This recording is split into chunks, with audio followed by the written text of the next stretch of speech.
근데 여기서 가장 중요한 것이 무엇이냐면 전에 하던 대로입니다. 전에 하던 대로. 그러니까 다니엘은 이러한 일들이 다니엘에게 있어서는 기도하는 게 막 비장하게 이러한 시험이 왔어. 도전이 왔어. 그럼에도 불구하고 반대 정신으로 나간다. 이러한 어떤 큰 무슨 결단이 아니고 그냥 전에 하던 대로입니다. 그러니까 다니엘은 그냥 기도하고 있었는데 이 법이 자기가 가는 길에 이 법이 추가된 거지. 이 법이 와서 무슨 신앙으로 막 죽을 각오하고 한 게 아니라 그냥 자연스럽게 원래 하던 것을 했다라는 것이죠. 그래서 사자굴이라는 것이 도전이 와도 너무나 큰 어떤 결심이 아니라 자기가 하던 대로 하는 것입니다. 그래서 담대하게 그 사자굴 속으로 들어가는 것이죠. 신앙에 있어서 담대함이 어디서 나오냐면 어떤 비장한 나의 결심으로 나오는 것이 아니라 하나님과의 일상적인 너무나 그냥 친밀하고 하나님과 늘 그냥 동행하는 것 속에서 담대함이 터져 나오죠. 다니엘뿐만 아니라 다윗도 그랬어요.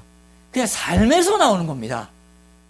어떤 큰 일에서 나오는 것이 아니고 삶에서 나오죠. 다윗 보세요. 다윗이 골리앗에게 나아갔을 때 다윗에게 있어서는 자연스러웠는데 사람들이 볼 때는 대단했다고요. 다윗이 이런 말을 해요. 사무엘상 17장 37절 보면 다윗의 말인데 또 가로되 여호와께서 나를 사자의 발톱과 곰의 발톱에서 건져내셨은즉 나를 이 블레셋 사람의 손에서도 건져내시리라. 아니 평소에 다윗이 양을 보호하기 위해서 사자, 곰 다 싸웠다고요. 근데 저 골리앗하고 사자랑 비교해 보는 거예요. 사자랑 곰이랑 별거 아니네. 평소에 하나님이 나를 저 사자와 곰에서도 구원했는데 저 블레셋 사람이겠느냐라는 거죠. 그러니까 다윗은 삶 속에서 하나님의 구원을 경험하고 있었어요. 그리고 늘 호흡하고 있었다는 거죠. 거기서 나온 게 골리앗과의 싸움이었습니다. 다니엘도 마찬가지죠. 사자굴이라는 엄청난 죽음의 위기가 있습니다. 그런데 늘 하나님과 함께 걸어갔던 것, 거기서 사자굴 속으로 들어가는 다니엘의 모습이 있습니다. 담대함 어디서 나오냐면 하나님과의 그냥 평범한 관계 속에서 담대함이 나옵니다. 일상에서 호흡하는 것 속에서 그럴 때 하나님께서 어떤 순간이 왔을 때 그냥 자연스럽게 나가는 것이죠. 이 기도 한번 보세요. 지극히 평범하고 단순한 다니엘의 기도입니다. 기도를 어떻게 했는가 봤더니 첫 번째가 10절에서 전에 하던 대로 어떻게 했느냐면 하루 3번씩 기도했다고 합니다. 횟수가 나오죠. 이것은 하루 3번 기도했다라는 것은 율법적으로 숫자적인 의미가 아니라 밥도 3번 먹죠. 그러니까 항상 함께 호흡하고 항상 나의 힘을 주는 것이었다라는 겁니다. 항상 기도했다라는 것을 의미하죠. 그리고 또 두 번째 기도. 다니엘의 기도 보세요. 되게 평범해요. 그냥 일상이에요. 3번 기도했어요. 무릎을 꿇었어요. 누구나 다 무릎 꿇죠. 무릎을 꿇는다라는 것은 나를 낮추는 거죠. 그리고 하나님을 높이는 겁니다. 나를 낮추고 하나님을 높이는 것. 그것이 기도의 자세입니다. 너무 평범하죠. 여기 뭐 특별한 어떤 내용이 있습니까? 세 번째는 뭐였죠? 그 기도의 내용이 나와요. 기도의 내용은 그의 하나님께 감사했다. 그의 기도의 내용은 감사입니다. 잘 보세요. 하루에 매일 3번씩 기도하는데 그 기도의 내용이 감사예요.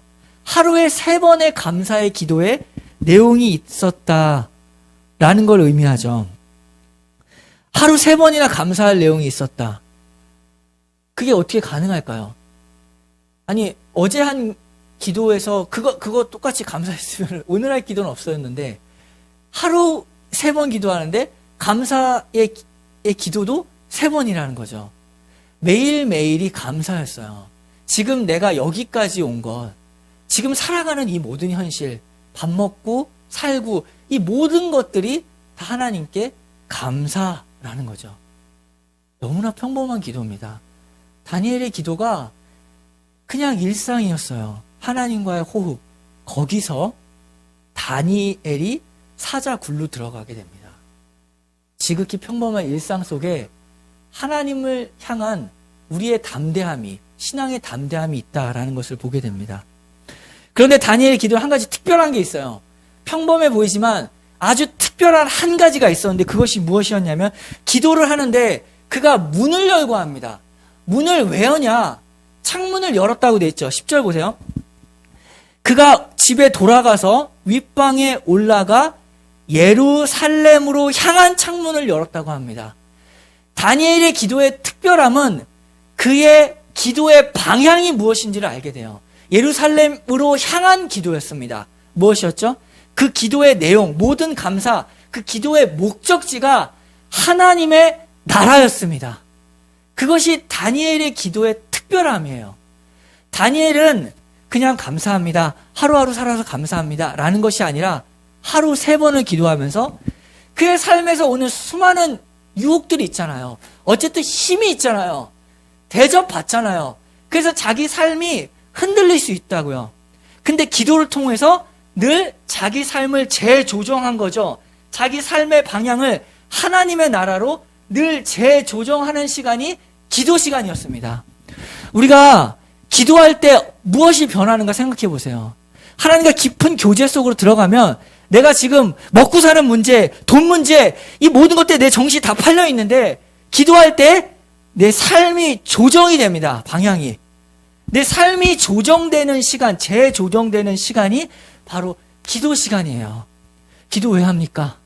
기도를 통해서 내 삶의 자세가 이쪽으로 가 있었는데 눈이 여기로 번해가지고 이거 아니면 죽는다고 생각했는데 기도하면서 내 삶의 방향이 바뀌죠.